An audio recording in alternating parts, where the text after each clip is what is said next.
दोस्तों, हमारे चैनल में आपका हार्दिक स्वागत है। पहला प्रश्न जो अधिकतर लोग पूछते हैं वो ये पूछते हैं कि जब साधना शुरू करते हैं तो कहाँ से शुरुआत करें। कोई भी साधना है, चाहे वो 11 दिन की हो, 21 दिन की हो या 41 दिन की हो, उस साधना को कब शुरू करना है और उसकी शुरुआत कैसे करनी है ताकि हमें अनुभव हो, ताकि हमें शक्ति प्राप्त हो। और लोगों के कमेंट आते हैं कि मैंने 11 दिन की साधना की लेकिन कुछ असर नहीं हुआ, 21 दिन की साधना की, 41 दिन की साधना भी की, लेकिन उसका कोई भी परिणाम प्राप्त नहीं हुआ। तो आज की जो वीडियो है, इस वीडियो में हम आपके प्रश्नों के उत्तर देंगे। हमारा ये जो चैनल है ये इसलिए ही बना है कि आपके तमाम प्रश्नों के उत्तर आपको मिल सकें। आज जो भी हमारे चैनल पर कमेंट आते हैं उन्हें उनके प्रश्नों के उत्तर अवश्य मिलेंगे, बहुत अच्छी तरह मिलेंगे और आपके प्रश्नों के उत्तर देने का हम पूर्ण रूप से प्रयास करेंगे। जो पहला प्रश्न है वह यह है कि साधना की शुरुआत कैसे करें। देखिए, सबसे पहले यह जानना बहुत ज़रूरी है कि साधना है क्या। साधना कई तरह की होती है।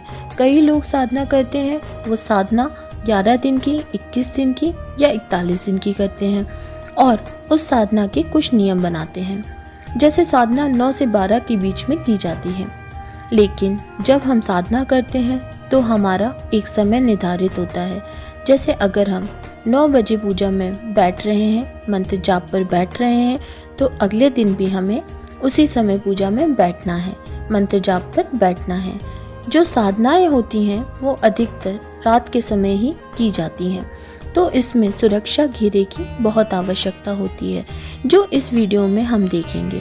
सुरक्षा मंत्र भी यहाँ हम आपको बताएंगे ताकि आप उन्हें सिद्ध करके सुरक्षा मंत्र का प्रयोग कर सकें।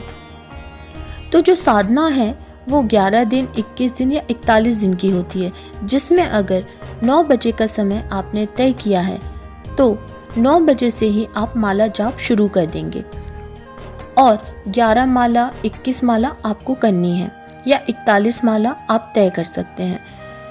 उसके अनुसार आपको रोज इसी समय पर साधना करनी होगी और यह भी तय करना होगा कि आसन पर बैठकर, ऐसे कपड़े पहनकर और इतने दिन की साधना आपको करनी है। और साधना पूरी होने पर आपको उसका उद्यापन भी करना होगा। ये तो हो गई एक प्रकार की साधना। इसके अलावा एक साधना ऐसी होती है जिसमें आपको सुरक्षा चक्र की आवश्यकता होती है और सुरक्षा घेरे की आवश्यकता होती है। कोई भी साधना जो रात को 9 बजे से 12 बजे के बीच में की जाती है, उस साधना में चाहे वो किसी भी देवता की हो, चाहे वो देवता सात्विक हो, चाहे वो देवता तामसिक हो, सुरक्षा घेरा लगाना बहुत आवश्यक है। क्योंकि रात के समय, रात के 9 बजे के बाद नकारात्मक शक्तियाँ विचरण करने लगती हैं, लेकिन रात के 9 बजे के बाद जो कुछ दुष्ट आत्माएं विचरण करती हैं, जैसे आपने देखा होगा कि जो चुंबक होती है वो लोहे के छोटे कण को बहुत जल्दी अपनी तरफ खींचती है, जबकि बड़े कण को खींचने के लिए उसे समय लगता है। उसी प्रकार जब साधनाएं करते हैं तो उस दौरान सारी नकारात्मक शक्तियाँ आपकी तरफ आकर्षित होती हैं। तो 9 बजे से 12 बजे के बीच में जब आप साधना करते हैं तो छोटी नकारात्मक शक्तियाँ जैसे भूत प्रेत जिनकी मुक्ति नहीं हुई है, या शमशान के आसपास या सुनसान जगह की नकारात्मक शक्तियाँ भी आपके पास विचरण करना शुरू कर देती हैं। जैसा मैंने आपको उदाहरण दिया चुंबक का, उसी तरह जब भी कोई व्यक्ति साधना करता है या मंत्र जाप करता है तो आपके मंत्र जाप से ये शक्तियाँ आपकी तरफ आकर्षित होती हैं, क्योंकि इस समय आप चुंबक जैसे होते हैं। जैसे चुंबक शुद्ध लोहे को भी चिपका सकती है और अशुद्ध लोहे को भी, उसी प्रकार जब आप साधना करते हैं तो कई शुद्ध और अशुद्ध शक्तियाँ आपकी तरफ आकर्षित होती हैं। तो इसलिए सुरक्षा घेरा लगाना बहुत ही ज़्यादा आवश्यक है ताकि आप उन्हें छान सकें। सुरक्षा घेरा नकारात्मक शक्तियों को आपके पास नहीं आने देता। अभी हम यहाँ बताएंगे कि जब हम साधना करते हैं तो सुरक्षा घेरा कैसे लगाया जाता है। सुरक्षा मंत्र भी आपको बताएंगे, लेकिन अगले वीडियो में। सुरक्षा घेरे में ही आपको मंत्र जाप करना होता है और आपको इससे कहीं बाहर नहीं निकलना होता। इसके अलावा एक साधना होती है जो 11 या 41 दिन की होती है। आप अपने अनुसार इसे चुन सकते हैं। इस साधना में आपको खड़ा रहना होता है।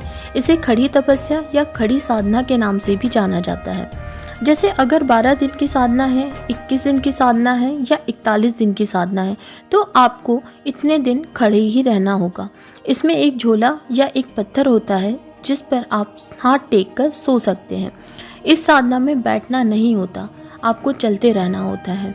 उस समय भी सुरक्षा घेरे की आवश्यकता होती है, सुरक्षा मंत्र की आवश्यकता होती है। अब आप सोच रहे होंगे कैसे? जब भी जो भी व्यक्ति इस प्रकार की साधना करता है वह एक जगह से दूसरी जगह टहलता रहता है। शाम को उसकी पूजा का समय होता है और उसे खड़े खड़े ही पूजा करनी होती है और रोजाना हवन करना होता है। मतलब कम से कम 1100 मंत्रों का हवन करना आवश्यक है। खड़े ही खड़े मंत्र को भरकर अपने शरीर को फूंक मारना होता है। इस प्रकार शरीर रक्षा होती है। होता क्या है, जब आप साधना काल में होते हैं तब कई शक्तियाँ आपके सामने खड़ी होती हैं। अब जैसे जो बाबा गोगा जहारवीर के सेवक होते हैं, वे साथ में माँ काली को लेकर चलते हैं, क्योंकि माता काली से ही इनकी शक्तियाँ चलती हैं। माता काली से ही मतलब है ये कि जो माँ काली है या जो माँ कालका है वो सभी देवताओं के ऊपर हैं। इस संसार की मुख्य देवी उन्हें माना जाता है। उन्हीं की शक्तियाँ इस संसार में विचरण करती हैं। माता काली के साथ में पूजा की जाती है। एक भक्त थे जो बाबा मुन्नाम की और काली माता की साथ में पूजा करते थे। उनके पास एक छोटा सा चाकू था। जब उनसे पूछा गया कि आप अपने साथ ये चाकू क्यों रखते हैं, तब उन्होंने बताया कि बाबा तो ठीक है, जो परीक्षा लेंगे वह ठीक है, लेकिन माता काली ऐसी हैं कि मैं रात को 1-2 बजे यहाँ वहाँ घूमता रहता हूँ क्योंकि मुझे नींद नहीं आती। तो उस समय अगर माता कालका खड़ी हो गई और मांगने लगी कि मेरी प्याली भर, तो उस समय मैं उंगली काटकर खून से उनकी प्याली भर दूंगा। तो ऐसा भी होता है कि माता काली या कोई देवता या कोई नकारात्मक शक्ति भी आपके सामने उस समय खड़ी हो सकती है। तो यह जो साधना है, और कई लोग इस तरह की साधना करते हैं और कई लोग एक अलग प्रकार की साधना भी करते हैं जिसमें वे अपने आप को कमरे के अंदर बंद कर लेते हैं, जिसे चिल्ला कहा जाता है। चिल्ला 21 दिन और 41 दिन का होता है। इस प्रकार की साधनाएं होती हैं, लेकिन जो साधना होती है वो गृहस्थ कमरे में कभी नहीं की जाती। इसका मतलब है कि जिस कमरे में आप अपनी पत्नी के साथ सोते हैं उस कमरे में साधना नहीं कर सकते, ना ही उस कमरे में मंदिर होना चाहिए। साधना के लिए अकेला कमरा चाहिए या फिर ऐसी जगह जहाँ खाली स्थान हो, शांति हो, जहाँ कोई आपको रोक टोक ना कर पाए, जहाँ आप शांति से साधना पूर्ण कर पाएं। कोई भी समस्या आपकी साधना में उत्पन्न ना हो। साधना में सुरक्षा मंत्र को रीढ़ की हड्डी जैसा माना जाता है। अगले वीडियो में आपको सुरक्षा मंत्र की जानकारी देंगे और यह भी बताएंगे कि सुरक्षा मंत्र कैसे सिद्ध किया जाता है, कैसे उसका प्रयोग किया जाता है, और जब आप सुरक्षा घेरे से बाहर निकलते हैं तो इसको कैसे हटाया जाता है। मुझे आशा है कि आपको यह जानकारी पसंद आई होगी। अगर आप पहली बार हमारे चैनल पर आए हैं तो हमारे चैनल को सब्सक्राइब करें और हमारे इस परिवार से जुड़ने के लिए आपका बहुत बहुत धन्यवाद। बेल आइकन को दबा दीजिए जिससे आपको नए वीडियो का नोटिफिकेशन मिल सके। लाइक, शेयर और कमेंट करना ना भूलें।